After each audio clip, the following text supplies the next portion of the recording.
Boa tarde a todos e a todas. Queria cumprimentar todos da mesa, em especial ao secretário de Estado do nosso Estado, Dr. Fausto, qual eu estendo os cumprimentos aos demais. É um prazer muito grande, queria agradecer aqui a equipe do CONAS, pelo convite. De mais uma vez a gente está apresentando a experiência de Santo Antônio do Monte, hoje com um formato diferente do que a gente já apresentou, porque vocês vão poder ver no desenrolar da fala que o centro ele tem um grau de maturidade, e à medida que a gente vai amadurecendo, a gente vai alçando outros voos. Então, hoje o nosso foco, a gente vai falar mais da parte do funcionamento, do modelo, um pouco do funcionamento e da parte de gestão.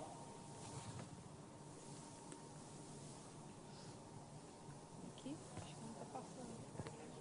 Quero, por favor. Pode voltar. Tá? Anda tudo, né?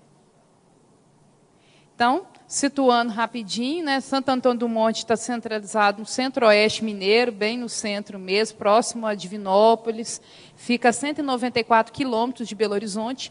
Nossa população SIAB é 26.593. Como o doutor disse, nós somos o maior produtor de fogos da América Latina e o segundo mundial. Pode passar, por favor? Então, a nossa rede primária ela é composta por 8 unidades, saúde da família, com 97% de cobertura, uma equipe de NASF, uma farmácia municipal, um laboratório municipal. Na atenção secundária, a gente tem um centro de atenção ambulatorial especializado em condições crônicas, que fica na Fundação de Saúde, Dr. José Maria dos Mares Guia, uma unidade de apoio à saúde da família, um serviço de especialidade odontológica, um CAPES, e um centro de imagem e diagnóstico, que também fica na Fundação de Saúde.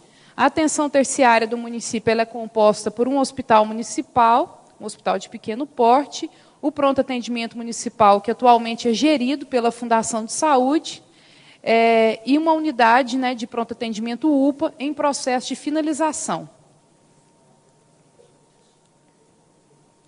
Acho que vai poder passar de lá, Então, aí, como o doutor disse, a criação da Fundação Mares Guia, ela foi criada em primeiro mandato do doutor Vilmar, foi cedido um prédio que tinha sido construído, a estrutura física na década de 70, que era para abrigar uma escola técnica profissionalizante. Então, por meio de mutirões com a comunidade, ele conseguiu reerguer essa estrutura e conseguiu a cessão de uso do Estado.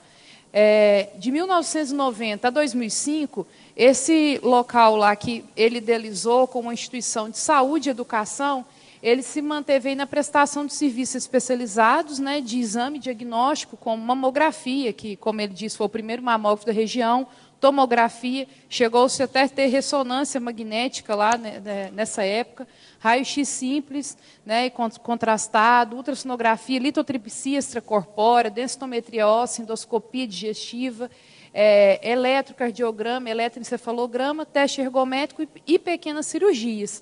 E prestava serviços da parte de consultas especializadas também no modelo tradicional de mastologia, neuroortopedia, urologia, obstetrícia, gineco, cardio, gastro e os serviços de fisioterapia. Essas são fotos da instituição como era na época. Aí, em 2007, foi instalado o Centro Viva Vida, em parceria com a Secretaria de Estado, devido à série histórica de prestação de serviços na área de saúde da mulher e da criança. Em 2009, aí, recebeu o Prêmio Estadual N. Leão de Gestão, por apresentar resultados de excelência nas ações e qualidades de prestação de serviço aí na rede materna e infantil. Em 2010, ocorreu aí a implantação do Centro Hiperdia, passando a ser chamado aí de Centro Integrado de Referência Secundária Viva Vida Hiperdia.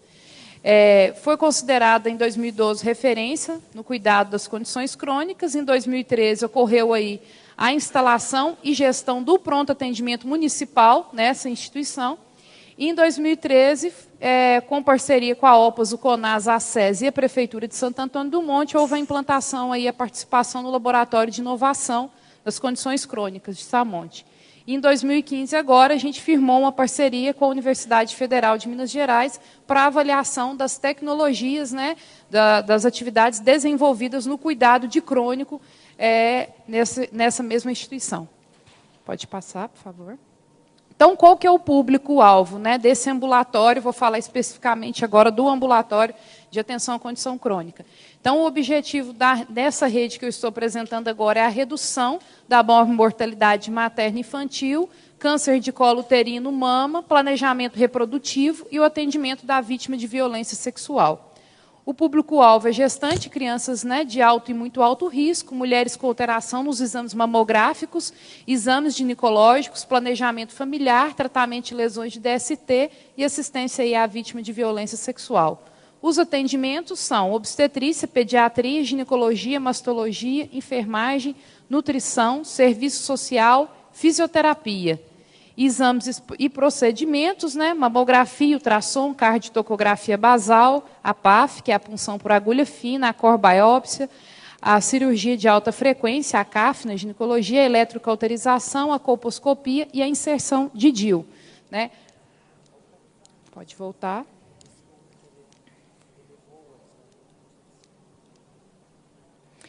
E, na rede do hiperdia, o objetivo é a redução da mortalidade por complicações decorrentes aí da hipertensão e do diabetes, e o público-alvo são hipertensos e diabéticos de alto e muito alto risco. Os atendimentos de cardio, a diabetologia, que a gente já denomina assim, porque não é um atendimento endocrinológico para outras condições, foco é diabetes, angiologia, retinologia, enfermagem, nutrição, serviço social, educador físico, farmácia clínica e fisioterapia. E os exames é o eletro, o Holter, o mapa, o teste ergométrico, a retinografia, com e sem contraste, e a fotocoagulação a laser, para tratar já as microlesões oculares. O Doppler vascular manual, para realização do ITB, e o screening da neuropatia diabética e da doença arterial periférica. E os curativos aí decorrentes aí do pé diabético. Pode passar, por favor. Então, esse é o complexo da fundação. A fundação ela se divide em núcleo de gestão, apoiada aí por um conselho administrativo, né? Tem o núcleo de pesquisa e extensão, que é o NEP, o Centro de Imagem e Diagnóstico, que é a fonte de financiamento dele é o CIESUS, o Pronto Atendimento, que é a fonte de financiamento é o Fundo Municipal de Saúde, e o Centro de Atenção Especializada em Condições Crônicas, que é o Viva Vida Hiperdia, que a fonte é o Fundo Estadual de Saúde. Pode passar, por favor. Pode voltar, por favor. Então, agora a gente coloca um pouquinho de humor aí na apresentação, mas foi para poder realmente chamar a atenção para esse ponto de decisão. É o TAS do SUS, né? Ali, né? Mas qual que é a diferença, então, desse centro de atenção ambulatorial especializado em condição crônica em relação ao centro de especialidade tradicional? Aí ele fala, sei não, deve ser o de sempre, né? Mais do mesmo. A mesma prestação de serviço, da mesma forma, especialista, exame, o que há de diferente nisso, né? E aí ele se questionando, todos os usuários têm atendimento especializado? Tem regulação? Né? Garantia de continuidade do cuidado? Como? Né? Que modelo de atenção? Tem médicos especialistas atendendo ao mesmo tempo? Rede poliárquica, atenção primária gerenciando rede?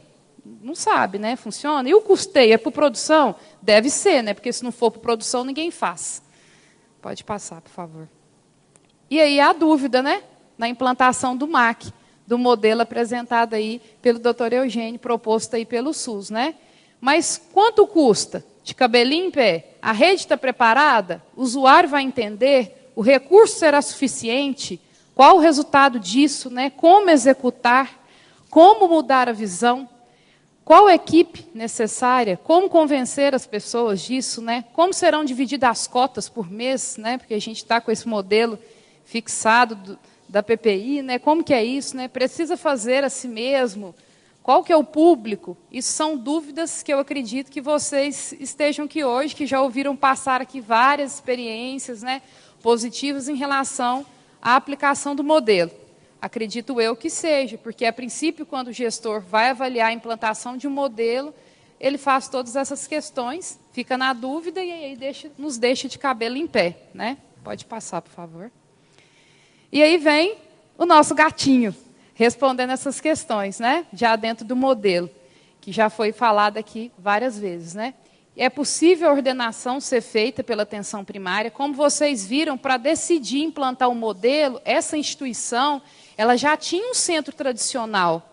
Ela já executava esse serviço da forma tradicional, de marcação, a forma de atendimento por consultação, não tinha vínculo com a atenção primária, isso já acontecia. E a decisão, né, por optar pelo modelo, gerou, sim, aquelas dúvidas, como muitos de vocês, às vezes, têm, quem ainda não implantou, né? Mas aí vem as respostas, né? A ação interconsultora deste modelo, né, que é um caráter, a formação permanente que esse centro favorece aí, não só para a equipe interna, como externa, de atenção primária, ou outros serviços que dependem dessa educação continuada, a elaboração do plano de cuidado, a atenção contínua, né, que é essa prestação de serviço interdisciplinar, multiprofissional de forma interdisciplinar, né, a regulação desses serviços pela atenção primária, a supervisão dessas equipes, uma supervisão que não tem um caráter punitivo, mas um caráter educativo de apoio à atenção primária, né? Como a gente viu aqui na planificação da atenção primária lá de Itauá, quando esses processos estiverem todos instalados já em sua fase final, funcionante, e a equipe já não estiver mais lá, e esse centro de especialidades dele já no modelo, né, que se propõe, ele vai conseguir apoiar essas equipes, não deixar que essa equipe se esqueça do processo. A todo momento ele vai chamá-la, né? E, ao mesmo tempo, a atenção primária vai fazer o contraponto, cobrando essa participação, essa atuação, né, do nível secundário, né? Utilização de diretrizes clínicas, que é o caráter assim, diferencial, que é também chamada linha de cuidado. A gente precisa trabalhar com protocolo, com evidência científica. Em saúde não dá para trabalhar com achismo, com conduta. É conduta do médico específico de A, de B e C. A gente tem evidência para isso. A gente tem trabalhos que nos direcionam. E a pauta do cuidado ela deve ser baseada em diretrizes clínicas, né?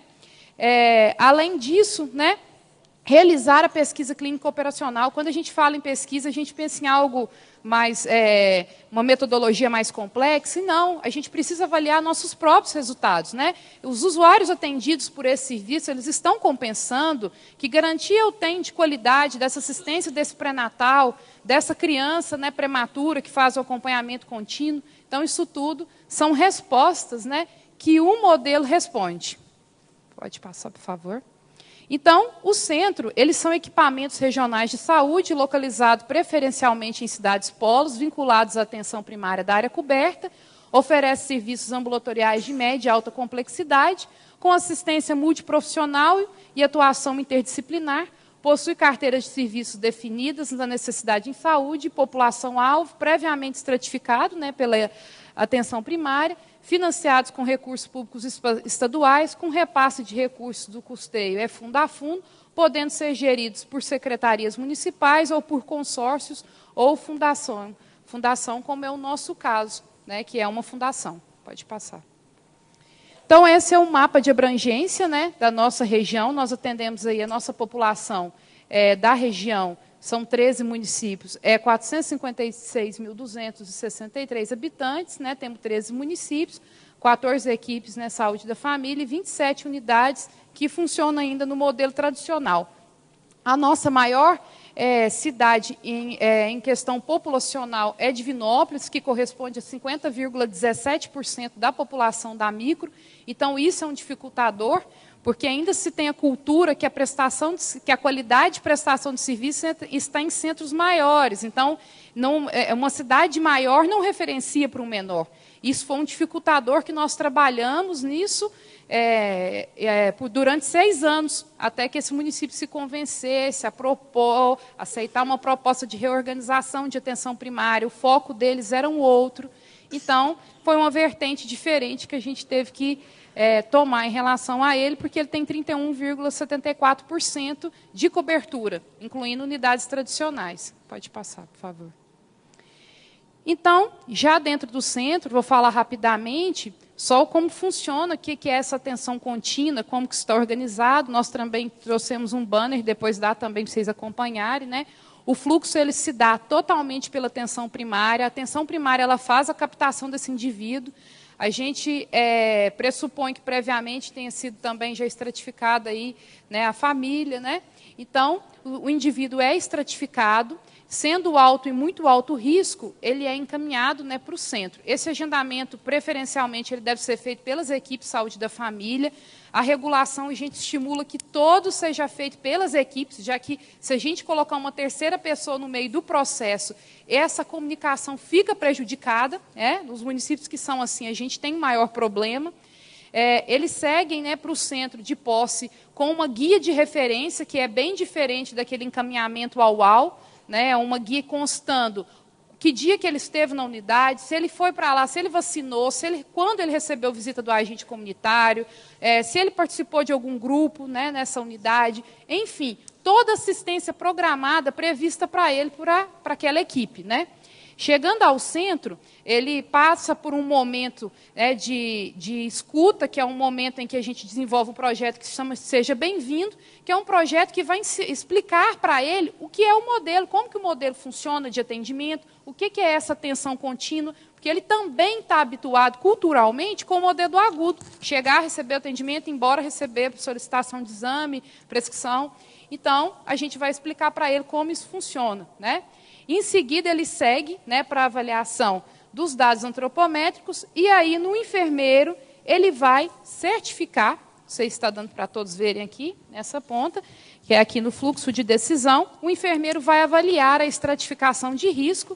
Essa estratificação de risco do hipertenso, nós utilizamos o score de Framingham modificado, né, que é um score fácil de ser aplicado, que a gente precisa aí de dados como sexo, idade, né, colesterol total, HDL, se é fumante ou não, o valor da pressão sistólica tratada, né, e se tem diabetes ou não. Então, um cálculo simples, né, de ser feito. E do diabético, hemoglobina glicada maior que 9 ou menor que 9, desde que tenha lesão micro ou macrovascular. A estratificação da gestante, a gente tem os critérios definidos, né, da criança da mesma forma. Na mastologia, nós já temos um fluxo diferente. As unidades de saúde fazem a requisição da mamografia, ela já segue, faz esse exame, e o exame dando CAT 0, 4, 5 e 6, essa mamografia já é retida e já segue para a consulta imediata com o mastologista e os demais exames propedêuticos. Ou seja, a gente consegue garantir que ela tenha acesso ao CACOM no tempo inferior ao que o INCA preconiza, porque esse fluxo ele é interno, ele é amarrado, né? A gente não deixa que essa usuária vá para a rede procurar uma assistência, né? Ele já é todo conversado. Nós também fazemos esse contato do alterado.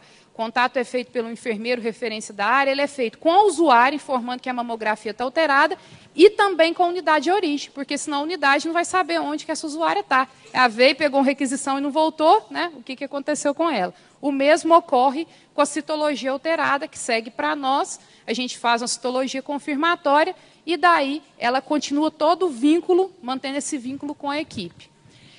Enfim, voltando aqui para a hipertensão e diabetes, à medida que ele apresente um score de baixo ou moderado risco, não se confirme essa estratificação, é encaminhado para assistente social, e a assistente social faz o contato com a atenção primária para esse usuário ser reencaminhado.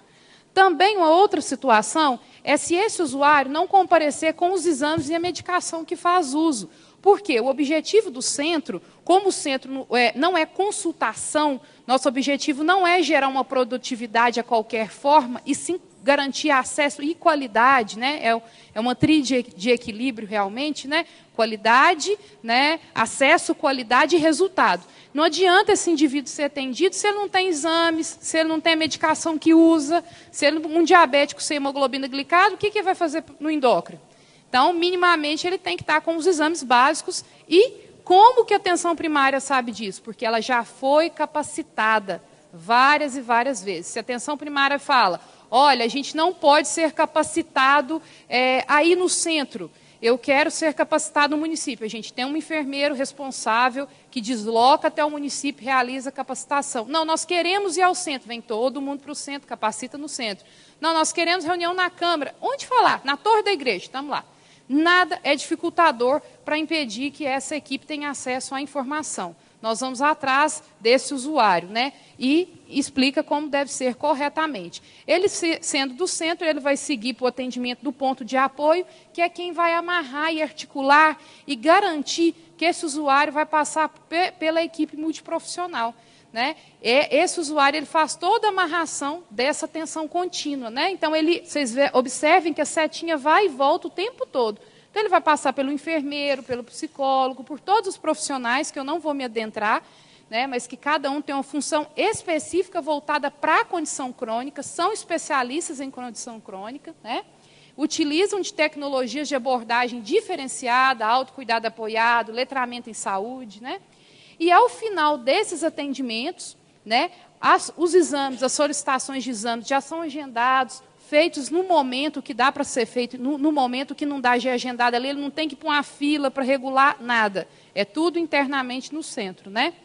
Terminou, o ponto de apoio amarra isso com o plano de cuidado que foi elaborado, o plano de cuidado ele é interdisciplinar, eu vou mostrar como é, e ele segue com esse plano de cuidado, né, integrado, ele segue novamente para a atenção primária, que vai monitorar e avaliar se esse plano de cuidado vai ser executado. Pode passar, por favor. Volta, por favor. Este é um plano de cuidado, né, que é diferente de uma prescrição médica. Né? Então, aqui vem por área, enfermagem, psicologia, nutrição, cardio, farmácia clínica, serviço social. De lá as recomendações, né? E aqui as metas pactuadas. No centro de condição crônica, a gente não trabalha com imposição, a gente trabalha com pactuação. Então, o nosso usuário, ou como a gente denomina, a gente nem utiliza o termo paciente, né? Não que paciente significa alguém paciente, mas é porque o termo denomina característica de alguém que vai esperar algo, e ele tem que ser proativo. Então, nós o denominamos usuário.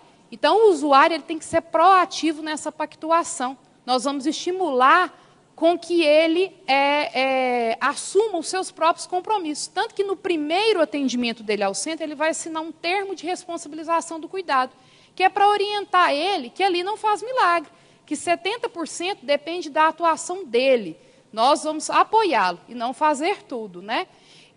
Também, o plano de cuidado ele é uma forma também de vínculo também com a equipe, porque ele sabe que lá a gente fala com ele que é o cheque do pagamento. Ele tem que levar a referência da atenção primária para nós e tem que levar o plano de cuidado para a atenção primária. Isso não se perde, por incrível que pareça no início, vai perder, não vai levar, não se perde. Né? Raríssimas vezes o usuário esqueceu de levar, mas foi resolvido o problema. Outra questão que nós fazemos é vincular, né, este usuário ao seu agente comunitário. No primeiro atendimento no centro, a gente pergunta a ele o nome do agente comunitário. E, para nossa surpresa, a maioria não sabe.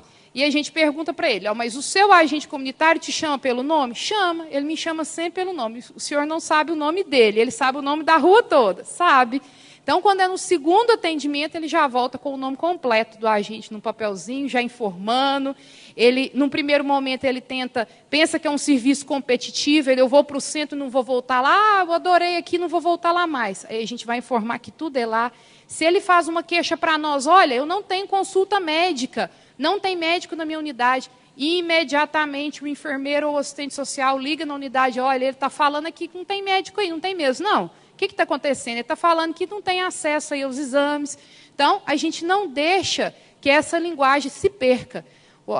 Uma das funções do centro era garantir, né, que a continuidade do cuidado, que ela não fique não só na atenção secundária, mas que ela continue no nível primário e também, quando necessário, no terciário, nós também mantemos o contato. Pode passar, por favor. Como eu falei, nós trabalhamos com tecnologia do letramento, eu trouxe aí só um exemplo de plano de cuidado ilustrado, né, que é um plano alimentar, que era para um pai. O pai era analfabeto, o filho diabético, e ele enganava o pai. Falava que estava escrito, está escrito aqui que pode comer 2 pães de queijo e tomar um achocolatadozinho. Aí então, o pai achava estranho, mas tudo bem, está escrito. Está escrito que eu posso comer 2 bifes. Então, a gente observou que a glicada dele não compensava, e aí a gente foi descobrir que a questão é que o filho estava tapeando. Então, nós criamos o plano, cardápio ilustrado, por quê? No centro de atenção especializado, o foco nosso é que o usuário entenda esse recado. Não adianta a gente levar uma prescrição linda, né, com todo perfeito, como está na diretriz, se ele não entender a mensagem. Então, nós usamos símbolos, cores, fotos, do jeito que ele entender. Né?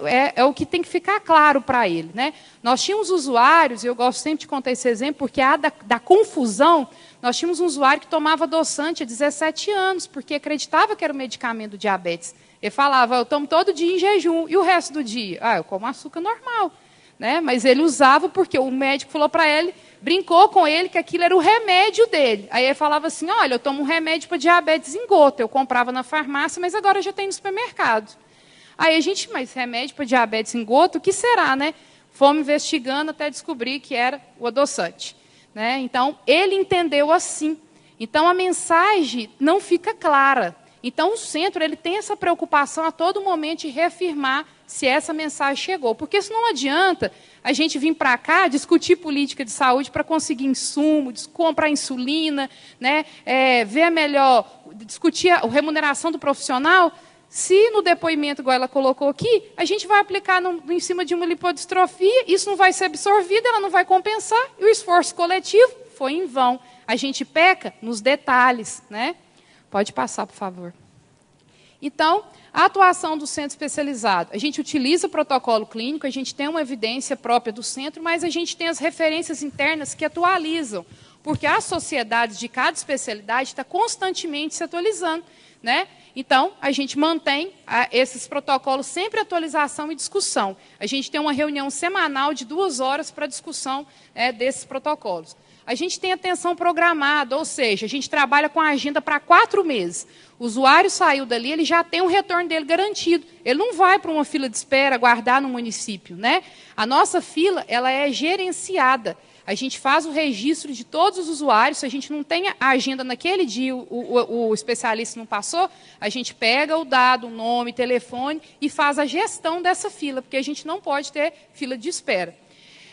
Gestão do tempo de espera, né? A gente também gerencia quanto tempo ele está aguardando, né, para atendimento de um profissional para o outro, porque inicialmente a queixa deles é que demora o atendimento, porque eles estão habituados com aquele modelo do agudo, né? Chega no médico, é atendido e vai, e lá como é uma equipe, ele acha no primeiro momento que é demorado. Então, a gente monitora isso. A atenção contínua, que foi aquela que eu apresentei, passar por vários profissionais em um mesmo momento e elaboração do plano de cuidado individualizado, né? O atendimento multiprofissional de forma interdisciplinar. Então, quando nós vamos contratar um especialista, a gestão vai contratar, automaticamente ele já avisa, doutor, o modelo é diferente, sua porta vai abrir a cada 5 segundos, vai entrar 3, 4, 5 profissionais, às vezes você vai ter que sair. Doutor, aqui a gente não vai tratar ninguém, né, por número, não existe senha, não existe próximo, é pelo nome. Então, você tem que sair do consultório e ir lá fora buscar, né, esse usuário. Então, isso saiu até pouco tempo, até num jornal local, o Estranho. Achei o atendimento incrível, inclusive porque não falam próximo ou tem número. Então, nós trabalhamos com personalização. Né?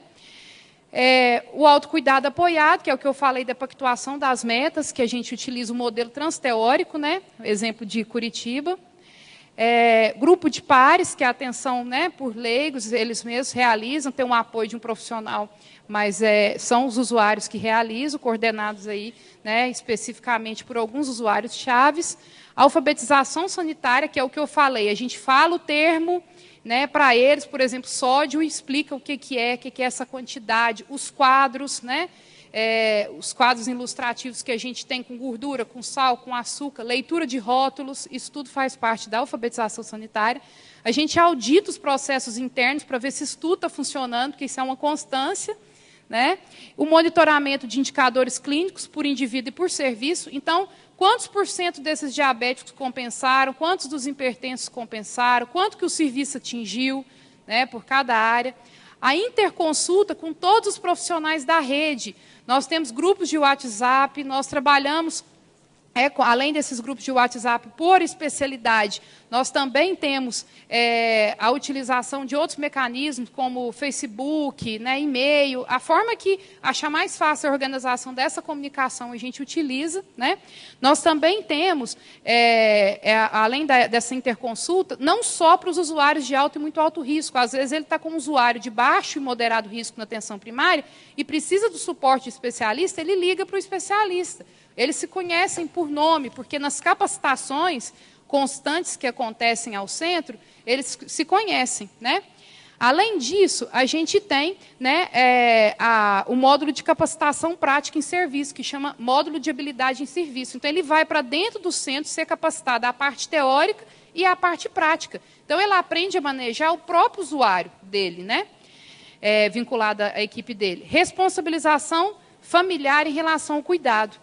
Então, a todo momento, a gente chama a família para essa responsabilidade também, porque todo mundo acha lá no artigo 1º, saúde, direito de todos, dever do Estado, então toma. Mas o artigo 5º lá fala, não se exime a obrigação, né, da família. Então, a gente traz a família, né, para esse momento. Né? Monitoramento permanente, né, de todas as etapas do processo assistencial, tanto no nível primário, então, se ele tem que receber 2 consultas na primária e não recebeu, a gente vai atrás saber por que ele não recebeu essas 2 consultas lá. Ou exame, que é o que acontece muito. Né? Monitoramento constante dos usuários faltosos, e aí a gente tem um projeto que chama Cadê Você? Não apareceu na consulta, a gente vai atrás. Né? A gente fica no pé. Então, qual que é o índice de mamografia não procurada no centro? 0. Qual que é o índice de exames não procurados da ginecologia? 0. Da cardio? 0. Não temos.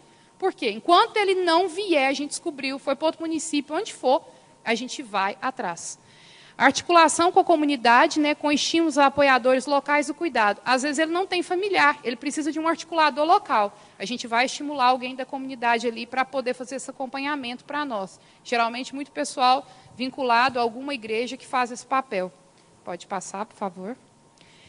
E aí, mapeamento permanente, né, da rede assistencial, a gente mapeou todos os pontos que poderiam, né, dar apoio ao centro. Então, se lá tem uma academia de ginástica, se lá tem algum grupo terapêutico, a gente tem esse mapeamento todo, né, que chama o Tecendo Saúde. Assistente social tem todos esses cuidados, porque na condição crônica também a gente lida com o pretexto, então não faço caminhada porque não tem onde, eu não vou num forró, não gosto de caminhar porque não tem um grupo. Então, o Tecendo Saúde informa. Né?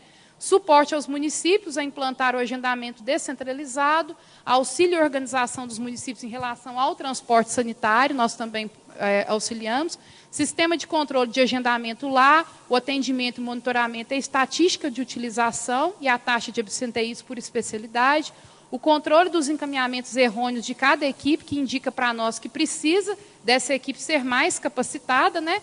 Educação permanente dos profissionais do centro e das equipes, o modo de habilidade prática em serviço que eu falei, a supervisão também eu falei, a comunicação e o contato permanente com essas equipes. O tempo todo alguém do centro está ligando para a equipe. Né? Esse contato ele é frequente.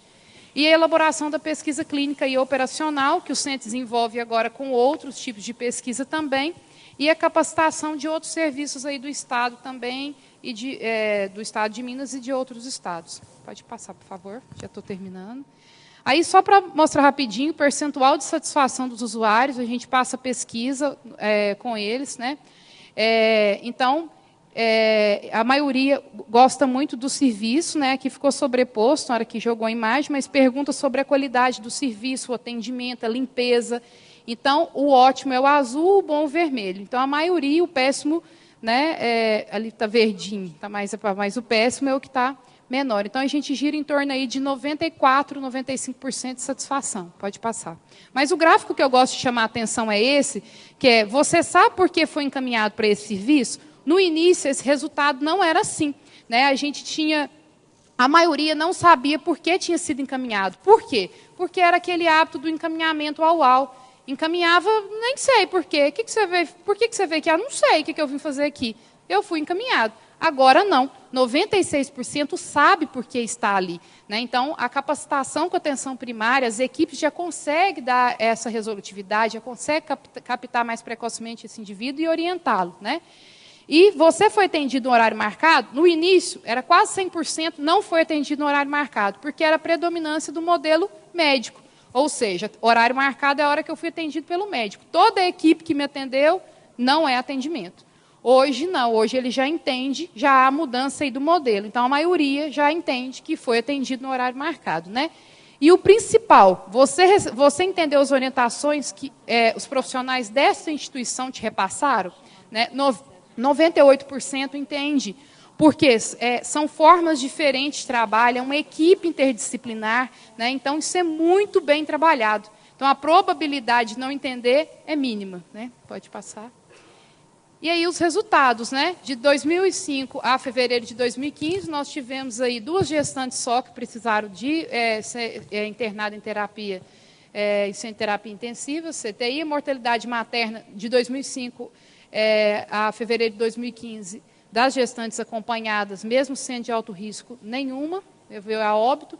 Mortalidade fetal, né, das gestantes acompanhadas no centro, de 2005 a fevereiro de 2015 foi 7, a maioria que era por uma formação fetal e 2 por desassistência ao parto. Mortalidade infantil, de 2005 a fevereiro de 2015 foi 1 caso, que evoluiu para transplante hepático e não resistiu, pode passar. 77% dos diabéticos alcançam os valores ótimos de hemoglobina glicada, 94% dos hipertensos atingem aí os valores adequados de pressão arterial e 97% dos usuários evoluíram para a cicatrização de lesão. Aqui eu coloquei a descentralização do cuidado de um usuário nosso do pé diabético, que foi o primeiro que a gente descentralizou. Esse cuidado foi um plano de cuidado feito no centro e a atenção desse pé foi totalmente realizada pela equipe de saúde da família, com interconsulta, né? Telefone, mandava foto pelo WhatsApp e aí evoluiu para a cicatrização total. Pode passar, por favor. Indo em resultados, né? Foram realizadas 9 supervisões diretas nas equipes, foram realizadas 13 supervisões indiretas, aliás, 13 municípios foram submetidos a supervisões indiretas, foram realizadas 26 capacitações teóricas e práticas nos 13 municípios, 350 profissionais capacitados da APS, né, da área coberta, e foram capacitados 6 outros serviços de atenção secundária do Estado, e a gente recebeu 47 visitas técnicas em 2014, né, de todo o país. Pode passar, por favor. Enfim, né, pode voltar um minutinho. Então, o que todo mundo quer saber, o financiamento, né, como que é?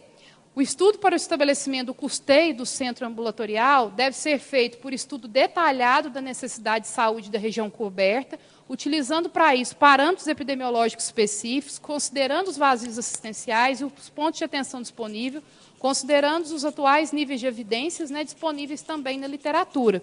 Então, um exemplo de base de cálculo, né, para financiamento. A programação por necessidade em saúde é um critério, o estabelecimento de diretriz clínica baseada em evidência, qual que vai utilizar, o que vai determinar o que vai ter na carteira de serviço, né? E o financiamento por performance, ou seja, né, por desempenho desse serviço. Como o ministro colocou aqui hoje, quando a gente propõe, a gente fala em não pagar por produção e pagar por um montante global, a gente precisa amarrar algumas questões. Não dá para a gente poder passar um valor global e não ter isso amarrado. Então, a gente precisa ver a performance desse serviço. E o que a gente espera? Resultados. Então, para isso, a gente precisa ter alguns indicadores de rede, alguns indicadores também do serviço, e para isso a gente tem que pactuar, discutir, né? Pode passar?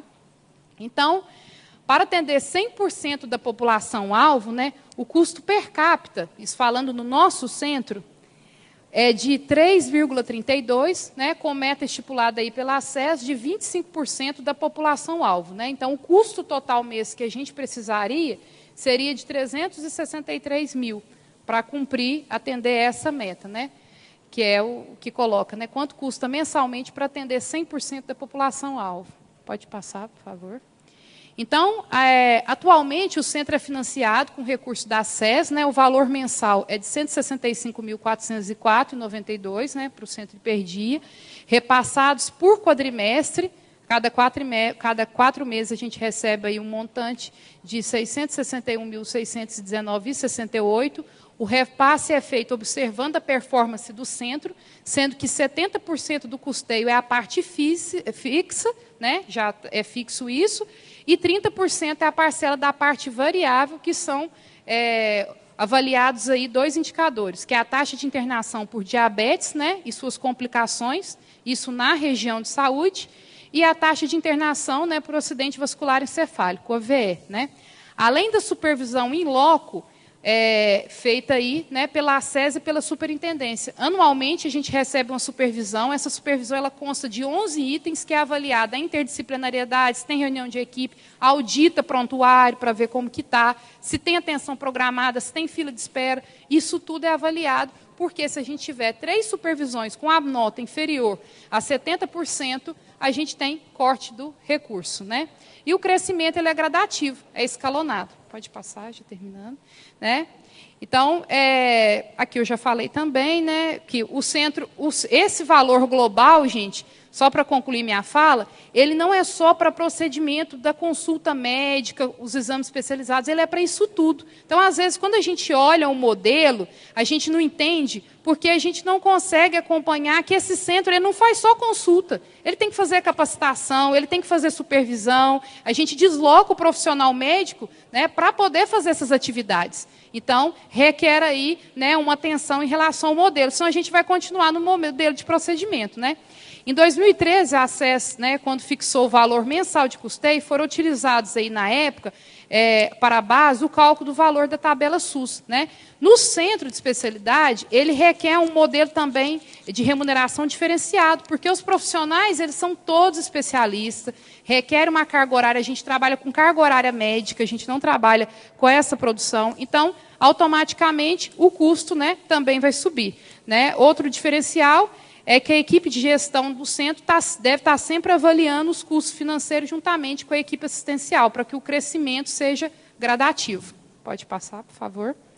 Aí um exemplo de cálculo, mas eu não vai dar tempo para falar, mas eu estou disponível, se alguém tiver interesse, quiser saber mais como que a gente faz o cálculo para saber quantos profissionais a gente vai precisar para atender determinada população, eu estou à disposição e também estou aberta às perguntas. Pode passar, Marisa, para mim, vou deixar só o meu contato, pode passar.